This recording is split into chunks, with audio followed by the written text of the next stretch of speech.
Hi everybody, I'm Slim Stoner. I am back for video number 4 in the Practical Pot series, a discussion on marijuana based in common sense. Thank you for tuning in and checking out video number 4. This is a video discussing the endocannabinoid system and how cannabis works in our body. So hopefully once we're done you'll have a good understanding of that. I do want to reiterate with the beginning of this discussion that once again I'm not a scientist. This is based in my research and what I understand it to do. If I'm wrong, by all means please point that out to me if you are a scientist and you know what you're talking about and I'm factually incorrect. I do encourage everyone to Google this information, including the information in all my other videos. Google it, but when you Google it, try to keep in mind that an academic resource tends to have .edu at the end, not .com, not .org, edu, which means that information is put out on a website that is to an organization that has been certified as an academic source, or I guess a better way would say an objective source. They are basing what they're saying on their website in factual knowledge. Try to look for that kind of thing. Don't look for a com, that's a commercial business. They're going to put whatever they want to on there, whatever's going to sell their product. So try to keep that in mind when you're Googling things, to look for websites that represent organizations that are interested in the perpetuation of knowledge, if you will. So anyway, thanks so much for tuning in for video number 4, and we will begin. Cannabis, how it works in our body system. Quick reference to a book that I have, The Emerging Clinical Applications for Cannabis and Cannabinoids. This is a book put out by the Normal Foundation, N-O-R-M-L, Normal without the A. You can check out their stuff at normal.org. Within this book, and also on their website, is a paper, without a better description, of an essay, might be better. An essay on the endocannabinoid system called Introduction to the Endocannabinoid System. I've read it. It's an excellent discussion, and it tells you in a pretty easily digestible way how cannabis and cannabinoids, which are contained in marijuana and hemp, function within our bodies, and the endocannabinoid system, which is a system within our bodies designed to work with cannabis. So it's a really good discussion. I'm going to have my own, however. So on to my discussion. Cannabis works at a molecular level within our bodies. That basically means that it works on a cellular level.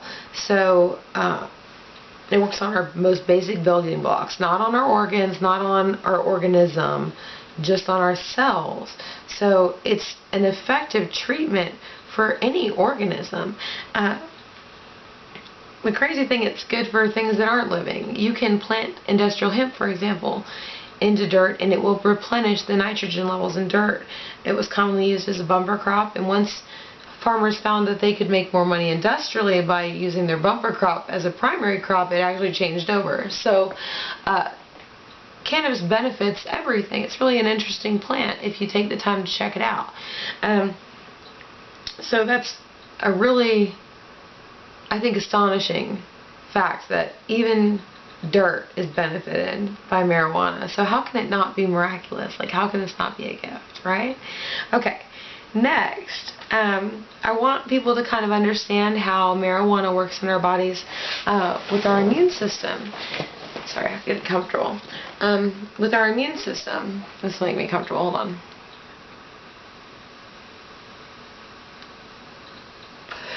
Okay, how marijuana works with our immune system. So, within our endocannabinoid system, you have CB1 and CB2 receptors.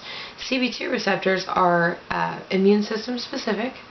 They actually bind with a chemical that your body makes naturally called anandamide, and cannabinoids are identical in structure to anandamide. So some diseases are actually believing to be an anandamide or cannabinoid deficiency, which basically means that because we haven't been consuming marijuana for so long, our bodies are developing diseases in reaction to not having these cannabinoids like they need. Basically like a long-term vitamin C deficiency, right?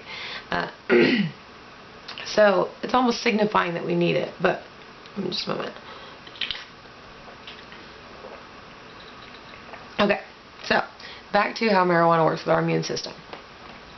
Marijuana works with the CB2 receptors by, please bear with my terminology, I know I'm probably going to drive some scientists nuts, but this is just, bear with me, I'm layman, right? I'm not a scientist. So, anandamide or cannabinoids bond, however they bond, attached to endocannabinoid receptors, and when they attach to the CB2 receptors, which are immune system specific, they work in a synergistic way to accelerate the function of your immune system, right? So synergistic being 1 + 1 = greater than 1. So the two substances work with each other to create a substance that's better than either one of them was individually in combination. So 50% and 50% equals 125% or 150%. It just works better, alright? That is why marijuana works, or cannabis works, on so many different diseases, is because it's not actually working on the disease. It's working on your body to enable your body to have a function greater than it used to in your immune system, right? So, in a mild form, it's turning you into like Wolverine, if you know what that is, depending on how old you are. Basically, for example, cannabis kills cancer through a process called apoptosis. Cannabis doesn't directly kill the cancer. Cannabis triggers off a functional system within each cell that is like quality control. Now, cancer being composed, like tumors, being composed of malformed cells, recognize in themselves that they are improperly made, and they trigger off this apoptosis function, which is a suicide function. So these cells actually cut off their own bloodstream, their own blood supply, because they recognize themselves as being improperly created. So marijuana actually develops and it accelerates this quality control process that your cells have, so that when something is not correct, it will kill itself off and your body can just dispose of it. So in fact, marijuana itself isn't killing the cancer. Marijuana is enabling you, or whomever, to kill the cancer. So it's really interesting how basically marijuana just accelerates your body, kind of like an octane booster in a car. When you put it in your gas, will make your gasoline closer to jet fuel, right? Because the higher the octane is, the closer you get to a pure burn. So instead of having gasoline in your engine, you've got jet fuel. So, you know, try to keep that in mind when you begin to become hesitant or skeptical in regard to marijuana's functionality within our body and how many diseases it cures. Because it's not really curing the disease directly, it's enabling your body to cure your body. Your body is actually working at a better level to cure itself.